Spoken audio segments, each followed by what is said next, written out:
तो दोस्तों भारत ने एक ऐसी उपलब्धि हासिल कर ली है कि केवल एक ही दिन में न केवल $2.5 बिलियन का हमें फायदा हुआ, जी हाँ $2.5 बिलियन, बल्कि इसके अलावा बताया ये जा रहा है कि भारत की जो जीडीपी ग्रोथ रेट है वो अगले 10 सालों तक दुनिया में सबसे आगे रहेगी और अगले 10 सालों तक प्रति वर्ष लगभग 7% की ग्रोथ रेट से हमारी जीडीपी बढ़ने वाली है। और ये तो केवल एक अनुमान है। अगर यहाँ पर वैसा ही प्रयास किया जाता है और लगातार हम लोग जिस हिसाब से मेहनत कर रहे हैं उसे कंटिन्यू करते हैं तो ये ग्रोथ रेट कोई बड़ी बात नहीं है कि डबल डिजिट में भी पहुंच जाएगी। अब ऐसी कौन सी बड़ी उपलब्धि हम लोगों ने हासिल की, क्या कारण रहा, ये सब बातें मैं क्यों बता रहा हूँ, चलिए आगे जानते हैं वीडियो में।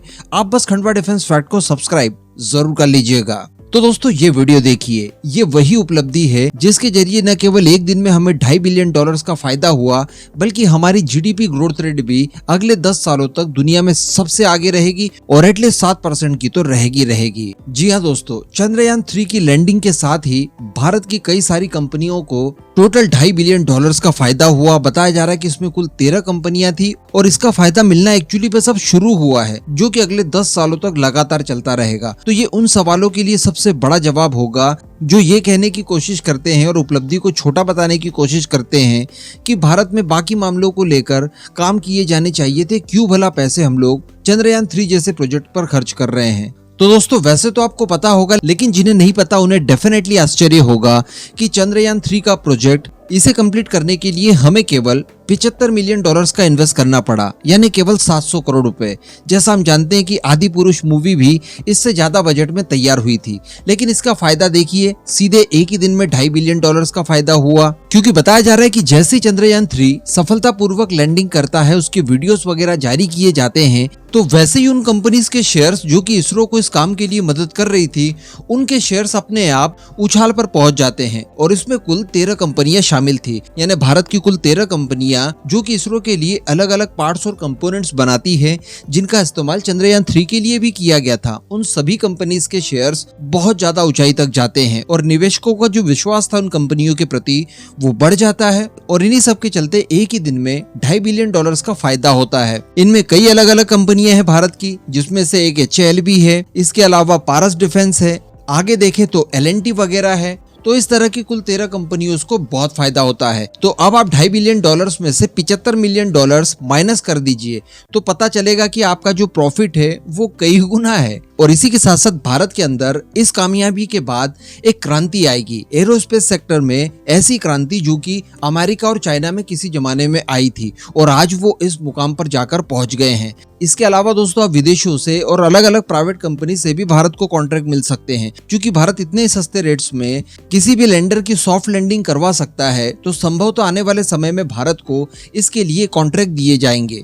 जैसा कि आज हम लोग देखते हैं दुनिया भर के अलग अलग देश और अलग अलग कंपनियां अपने सैटेलाइट लॉन्च करवाती है इसरो से, तो इस तरह से अब सॉफ्ट लैंडिंग वगैरह के लिए भी हो सकता है कि इसरो को कॉन्ट्रैक्ट मिलने शुरू हो जाए, जिससे हमारी कमाई पहले की तुलना में कई गुना बढ़ जाएगी।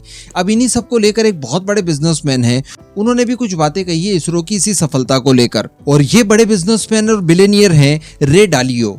इन्होंने दरअसल बताया कि चंद्रयान 3 के सफलतापूर्वक लैंडिंग के बाद भारत की विकास दर अगले 10 सालों तक कम से कम 7% रहेगी। जी हाँ, हालांकि इतनी ग्रोथ रेट तो हम लोग पहले भी अचीव कर ही चुके थे, लेकिन अगर इसमें उतार चढ़ाव भी कहीं पर आता है तब भी हम लोग इतनी ग्रोथ रेट अचीव कर पाएंगे जो कि दुनिया में सर्वाधिक होगी। और अगर थोड़ा सा और प्रयास कर लिया जाए और मेहनत कर ली जाए या हमारे सिस्टम्स को और सुधार लिया जाए तो ये ग्रोथ रेट डबल डिजिट तक भी पहुंच सकती है। तो सोचिए, जो हम लोग $5 ट्रिलियन की इकोनॉमी का सपना लिए बैठे हैं वो तो बहुत ही जल्द अचीव हो जाएगा। और इस समय हमें जरूरत पड़ेगी हमारे टारगेट को और आगे तक लेकर जाने के लिए। और रे डालियो ने ये सारी चीजें ऐसे ही नहीं कह दी है, ये काफी अनुभवी व्यक्ति हैं और इन्होंने इस बात को कहने के लिए कुछ एक्सप्लेनेशंस भी दिए हैं। इन्होंने कहा है कि भारत के पास जो संसाधन है, जो सामग्रियां हैं, उनका प्रॉपर संयोजन करके रखा गया है भारत की तरफ से। इसके लिए भारत के पास एक विजन है और एक प्रभावी नेतृत्व है, जिसके जरिए ये लोग अपने रिसोर्सेज का सही तरीके से इस्तेमाल कर सकते हैं। और चूंकि चंद्रमा की दक्षिणी ध्रुव पर भारत लैंडिंग करने वाला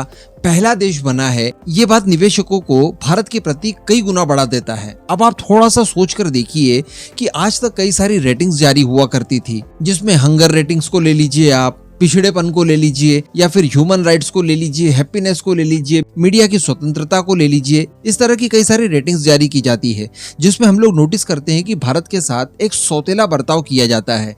इससे हुआ ये कि दुनिया भर के अंदर भारत की छवि को नेगेटिव प्रेजेंट करने में ये लोग कामयाब रहे हैं। लेकिन अब जब इतनी बड़ी उपलब्धि हासिल कर ली है, जो हमारे राइवल्स थे वो भी आज तारीफ करने के लिए मजबूर हैं, क्योंकि इतनी बड़ी कामयाबी को कोई छुपा कर तो रख नहीं सकता। तो ये सारी चीजें जब लोगों के सामने आई, जब निवेशकों के सामने आई है, तो उनका विश्वास पहले की तुलना में कई गुना बढ़ गया है। उन्हें अब इन चीजों का आभास होने लगा है कि भारत की छवि जैसी प्रेजेंट की जाती है, एक्चुअली भारत ऐसा नहीं है। और भारत ऐसा है एक्चुअली जो कि चंद्रमा के साउथ पोल पर पहली बार सफलतापूर्वक लैंडिंग करने में सक्षम होता है।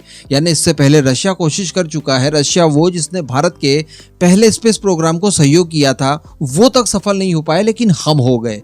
तो ये सारी बातें भारत के प्रति माइंडसेट को बदल देगी, भारत के अंदर निवेश आएगा, कई सारी कंपनियां भारत में आकर इन्वेस्टमेंट करेगी और इसी आधार पर भारत की जो ग्रोथ रेट है वो अगले 10 सालों तक एटलीस्ट 7% तो रहेगी ही रहेगी, कितने भी उतार चढ़ाव इसमें आ जाए। इसके साथ साथ हमें यह भी नहीं भूलना चाहिए कि ये जो 7% की भी ग्रोथ रेट बता रहे हैं, ये दुनिया में शीर्ष होने वाली है। यानी अगले 10 सालों तक इतनी ग्रोथ रेट अन्य कोई भी देश अचीव नहीं कर पाएगा, ना चाइना, ना अमेरिका और ना ही यूरोप का कोई देश। तो कहने का मतलब एक बहुत ही लंबी चौड़ी मंदी का दौर दुनिया भर के देश फेस कर रहे हैं।